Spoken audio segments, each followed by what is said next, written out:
Hello and welcome back to Bethel Evangelical Free Church Handling on YouTube. I'm Pastor Gervais Charnley. This is continuing the series on Cheshire churches. This is St Luke's Church, Goostrey, and it's a wonderful example of an 18th century preaching box. You can see why it's nicknamed a preaching box, because you've got your four walls and a nice flat ceiling, and that's of course the acoustics. And it's an 18th century building. It's not trying to imitate the Middle Ages. It's a building that is designed for Protestant worship. I don't think I've done one of these preaching boxes in this series, well, on this channel before. And they're very interesting in terms of the history of the Church of England. There was a medieval church here, and as we go around we will see the one surviving part of it, which is the font, which you can't see, but it's just here in front of me. And we'll also see how the 18th century building is fitted for a Protestant worship. It's then been slightly altered, but only slightly, in the 19th century to give it a little bit more of the sort of 19th century aesthetic, for want of a better way to put it. So we'll have a look around as usual and just explore something of this magnificent building with its history, and also consider once again why it is the way it is. So, without further ado, let's get started. So as usual, we start at the west end, and you can see at once that you have really a neoclassical building here. It's not designed with medieval examples in mind, certainly not internally, and it's got something of the feel of perhaps a gentleman's drawing room. The font is much older. The font appears to be 14th or 15th century, and it indicates the medieval church on the site, which was completely demolished when the present building was constructed. This is, let's say, an 18th century building. I don't have an exact date as to when it was built. We'll see as we go around some of the old memorials that give some indication. Now we have here another important 18th century reminder. This is the instrument. This is another fiddle, and this was used to accompany services prior to the installation of the first organ. And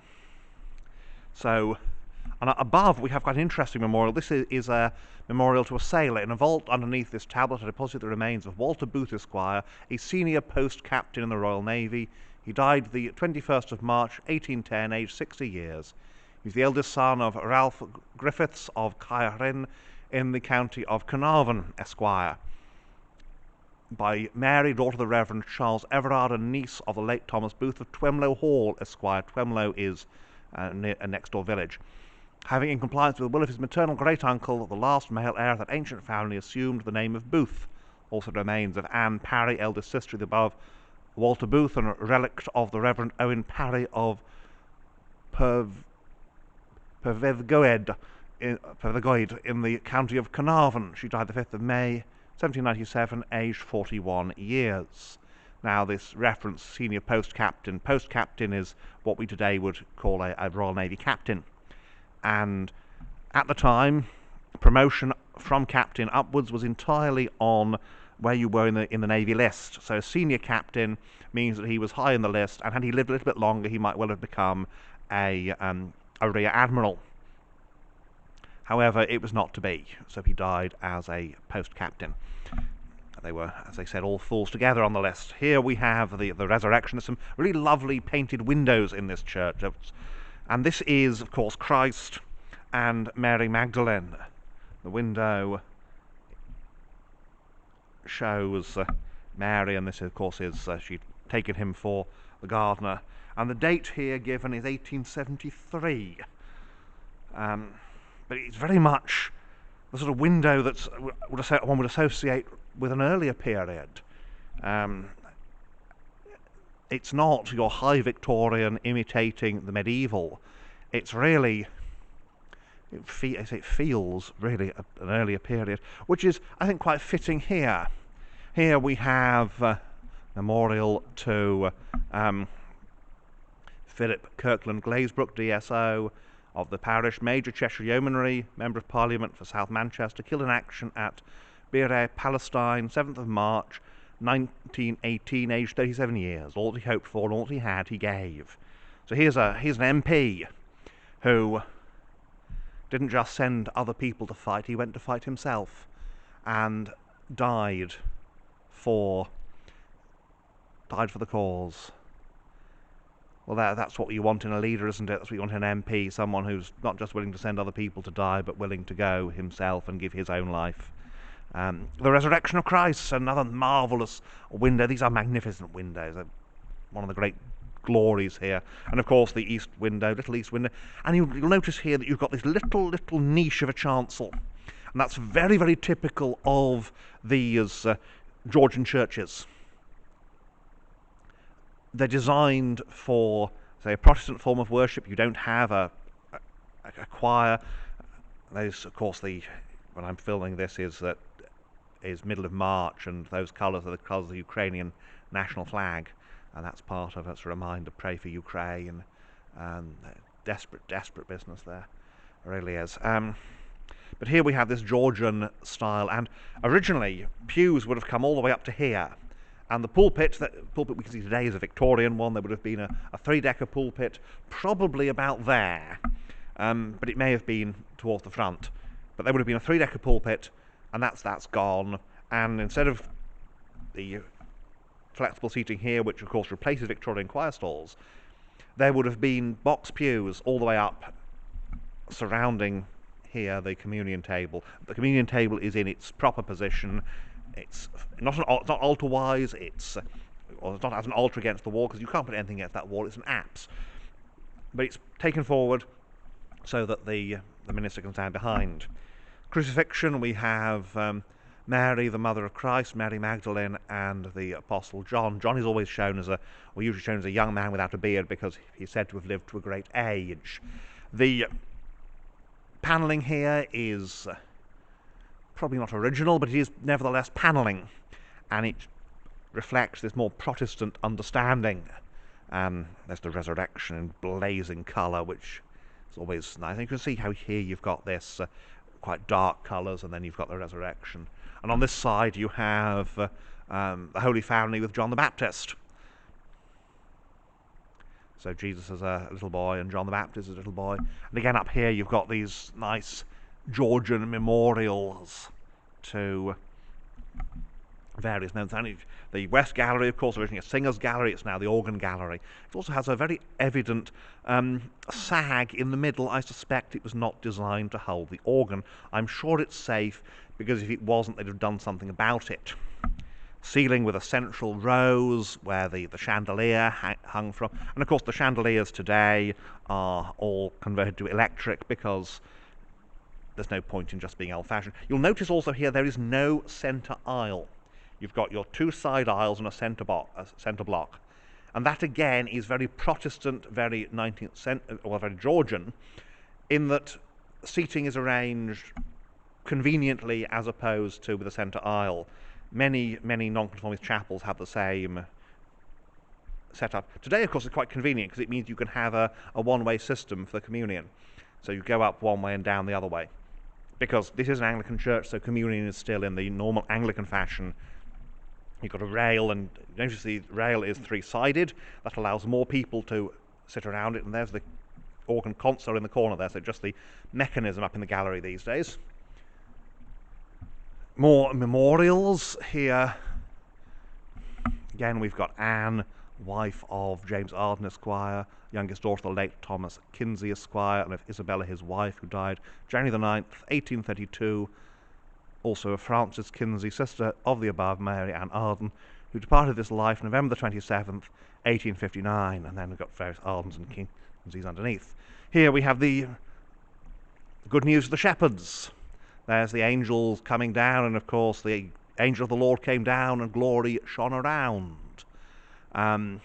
Fear not, said he, for mighty dread had seized their troubled mind. Glad tidings of great joy I bring to you and all mankind. To you this day is born a Saviour, in the city of David, a Saviour who is Christ the Lord. And these are, again, they're not imitating the Middle Ages. They're more sort of period classical. Yes, you've got this sort of Gothic surround, but it's just a Gothic surround. Again, more Kinseys here. As here the plans, what they're planning to do is to build a new extension on, so it's a good thing to go and visit the church before they do it. But of course, the reality is that churches are living spaces. They're living buildings. You can't just try to preserve it in aspect. Can't try and preserve it because it's a living building. It's got to do what it's there for. And so building a new hall and facilities and toilets and things is very, very important so that the church can keep on doing what the church does.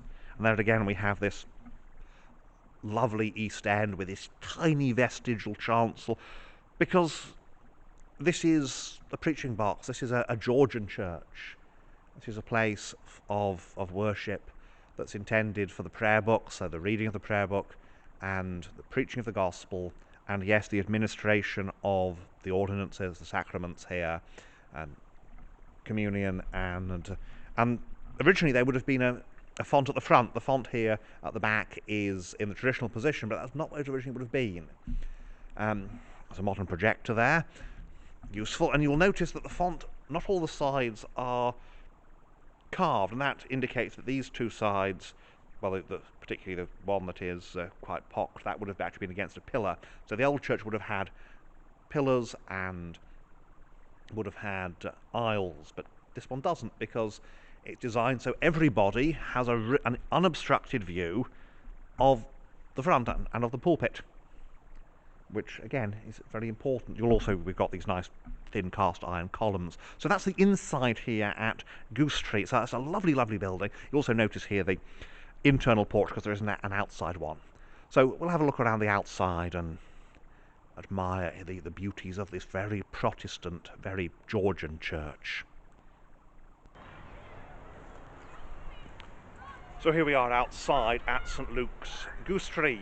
You may hear the sound of children playing. That's because the village school is near the church and it's lunch break time at the moment over there. But you can see again this very plain red brick church with its arch windows. You can just see here over my shoulder the chancel.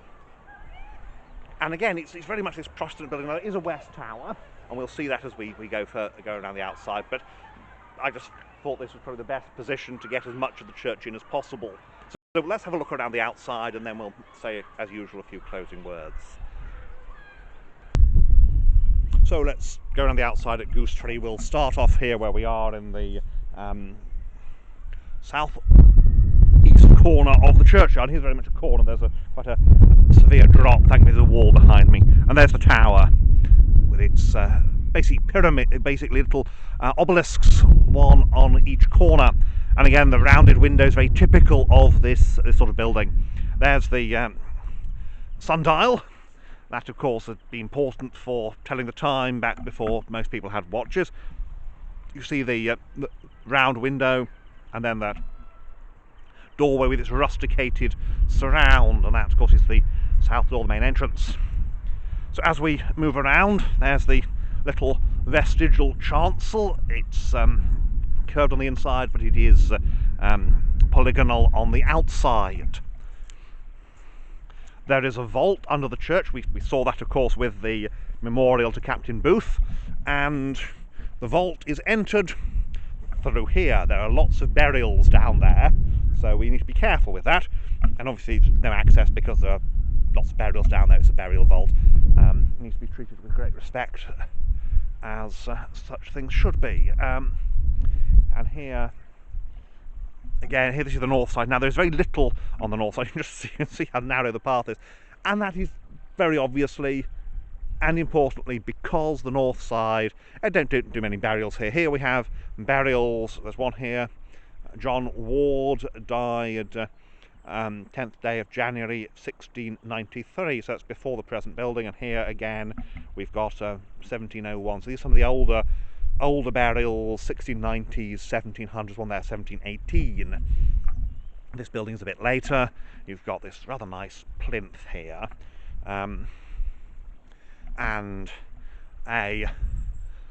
extension out the side here. Again, yeah, toilets, that kind of thing, because it's important these days. People expect to be able to to use a flush toilet when at church, and that's fine. Got some memorials there. 1780 is here. That probably is about the time the present building was built. But this bit is, I suspect, going to be swept away soon. It's an extension that's going to be replaced with a new one. So there we are. Got some folk doing work on it around there, so we won't. But also we've got the school, and obviously one of the things we don't do is record something that might get that kind of, well, get footage of the school in, because privacy and all that kind of thing. So back around here, you've got these lovely table tombs this lovely table tomb here at the West End, and this is 1758. There. This is a slightly later one. Old drainage work there. And they're doing work on the building because what they've got to do is make it a building that is more fitted for modern activities. There's the doorway, and then you can't go very far on the West End anyway, because the West End is, you've got that tower, and then of course you've got the road down here, main road down here, which is and the churchyard extension, graveyard, new graveyard, the other side of the road. So that is the outside here at Goostrey. And so here we have, there you have it, St Luke's, Goostrey, this lovely, absolutely splendid Georgian church. I apologise for the sound of traffic. We are by the village main street after all. In fact, where two roads meet. But again, thank you for watching, and may God bless you and keep you until the next time.